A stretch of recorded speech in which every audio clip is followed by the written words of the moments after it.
Good evening. Kathy Beatty here with Divorce Support Anonymous. It's Friday night, and so I wanted to come and step into your life and maybe give you some thoughts to think upon to help you continue through and down your journey going through divorce and after divorce. After divorce is an interesting, strange time, a very important time that we are using it wisely and making the right decisions. So I'm hoping that tonight, as in the last 4 years on Friday nights, that I have come into your living room, on your computer, on your desktop, wherever I am, that I can give you something that has value to your life. So thank you for joining me tonight. And I love the topic tonight because I see how it can hinder us. And so before we get into that, just a couple of announcements. I do want you to know you can ask questions. This is open, and certainly would love to have you joining me and asking some questions. So the topic tonight, you can't mediate the past. And this is a phrase that actually I heard. It's not my original phrase. I heard it from Peter Letzman, who I have on here frequently. And we were talking about mediation, and this is a line that he uses. And I thought, boy, is that true. And boy, do people try to mediate the past. You can't negotiate the past. It is what it is. And the sooner we can learn that, the sooner we can become healed and we can move forward into our new and beautiful life. So many people are stuck in the past. They're bitter, they are angry, they are stuck, and they feel that they are empowered because they are holding so tightly to things that have happened in the past that is not benefiting you or them. So tonight, I want you just to take a deep breath and ask yourself some of the questions, some of the statements that I make. Is this you? Are you stuck, bitter, and angry in the past? And then asking the question, is this really helping me? I'm not really empowered by holding on to the past. In fact, I am weak and defeated by holding on to the past. So I need to learn, of course, to be able to move forward. So not only are people stuck, but they feel incredible shame of things that have happened in the past. None of us did everything right in the marriage or going through the divorce or yesterday for that matter. None of us. We all are flawed people. We are broken people.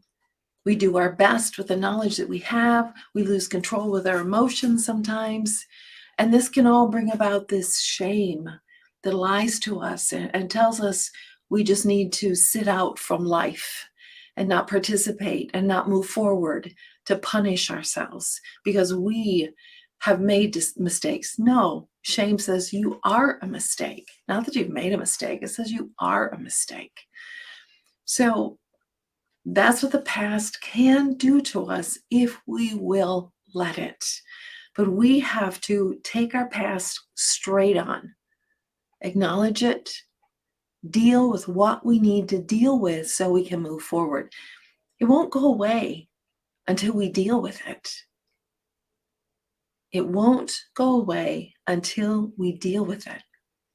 And we need to leave it in the past so that it is not carrying us into the future, or we are bringing it into the future. It's like this octopus, these tentacles that are just holding on to us and keeping us held back to the past instead of moving forward and growing and becoming that healed individual who is living that beautiful life after divorce. So shame is a whole topic. There are multiple experts on it. Brene Brown, Dr. Kurt Thompson is my favorite.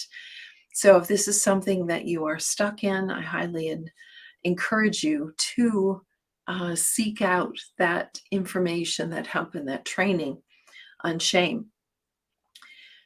But the only thing that the past is good for is to observe and to learn from.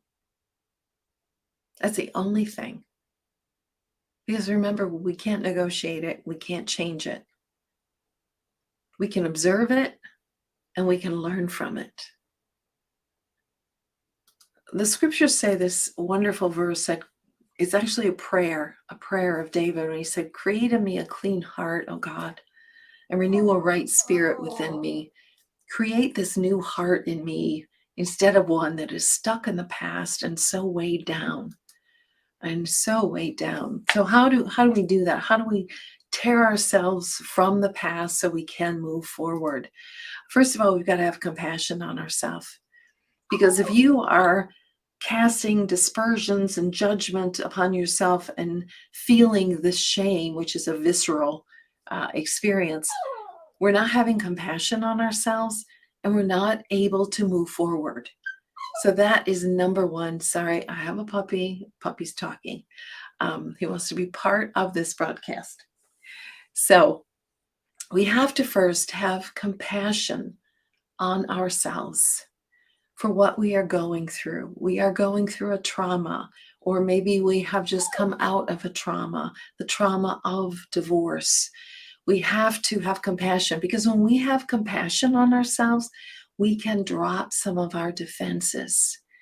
And this will allow us to begin to do that very important work and that very important healing. So, number one, we have to. I know we feel like a failure. No, we are human. We, like so many other individuals, are going through a difficult time transition of divorce. So give yourself a break. Give yourself compassion. You've got enough people and obstacles in the world beating up on you. How about being your own best friend instead of demanding more, or shaming yourself, or drowning in this guilt of the past? How about saying, you know what? I'm going to give myself a break. I did the best I could with what I had. Yeah, my emotions got the better of me. Yeah, I made some stupid decisions, but I want to have compassion on me. I want to give myself a break to help myself, to help understand myself. See, we'll never do that when we're in judgment of ourselves. We will shut down and we will continue to beat ourselves up. So we have to have compassion on ourselves, on ourself, on yourself, myself. Stop the judgment. Drop those internal defenses. Stop the judgment. Stop judging right or wrong. It is what it is. It's the past. I can't change it. I can't negotiate it. I can't mediate it differently. It is what it is. Stop the judgment. And when you do that and you take an honest look at what has happened in your past and in your life, you're going to see some things that you haven't seen before. You're going to see an opportunity for you to have a greater understanding of what motivated you, and maybe a better understanding of what has motivated your spouse as well. So stop the judgment. What are you carrying into the future that you can't let go of? What are those things? They need to be identified so you could begin the process of moving forward and the process of forgiving yourself, maybe, but the process of not having these tentacles on you, this strangulation, this being stuck of things that have happened in the past. So we can free ourselves to move forward. What are you carrying into your future that you can't let go of? Sometimes that has to go way back to your childhood. And one of the things that is really so incredible about this powerful and painful time is this rawness allows us to really give ourselves time to work on our healing, to look at, wow, there were things way back in my childhood that I brought into the marriage that really was a part of the demise of my marriage. So don't waste this painful, powerful time, but use it. Use it to understand, to find, identify those things that you are bringing with you into your future and say, stop, don't do it. You can't do it alone, not in mediation and not in life. We were built, we were created for community. We need someone to hear our story, to know us, to see us for exactly who we are. And until we get that community, we're not going to be able to fully heal. We cannot do it on our own. And I know you're reading all the books and you're doing all the YouTubes and you're doing all the research and you're Googling all the information, but you need community. A therapist can be your community. A pastor can be your community. A small group can be your community. You need someone to help you walk through this process. So, many times in mediation, there will be people who are just so stuck on the past and wanting to punish the other person and just repeatedly bring up these matters that it can't be changed. I mean, you can try all you want to punish the other person by bringing all this stuff up, but it's really hurting you. It's not allowing you to heal, to move forward, to create that new life because you're stuck in the past. It is so important that we ask ourselves the question, what am I carrying into my future that I can't let go of? Maybe it is anger, bitterness, the betrayal that happened to you, that you feel if I just hold on to it, then I'm the one who has the power of it. It doesn't work that way. It doesn't work that way. You have to be able to deal with it, to let it go. It's time to live in the present and plan for the future. My favorite group are those individuals who have gone through my support groups and have done their work, their intentional work on healing and discovering, forgiving and letting go of all of the past and the pain and the hurt. And then they're like, okay, what now? What now? And these very sad and downcast souls all of a sudden start looking forward. And they start seeing possibility and opportunity. And they finally stop looking back, letting the past strangle them, hurt them.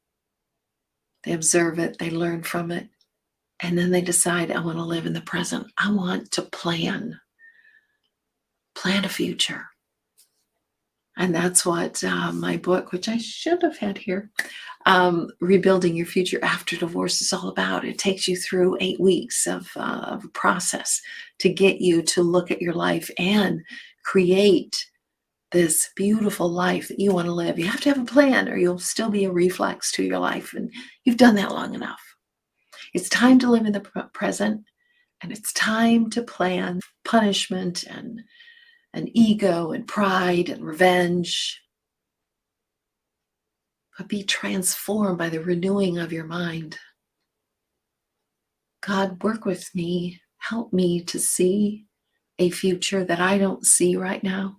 Change my mind. Help me get unstuck from the past and what's holding me back. By testing, you may discern what the will of God is. It is good, acceptable, and perfect. Through all of this chaos, You may just discover your very purpose of life that God has for you and your future. And it is exciting. I've seen it in hundreds of people. I want to see it in you. This is Kathy Beatty with Divorce Support Anonymous, walking with you every step of the way through the trauma of divorce.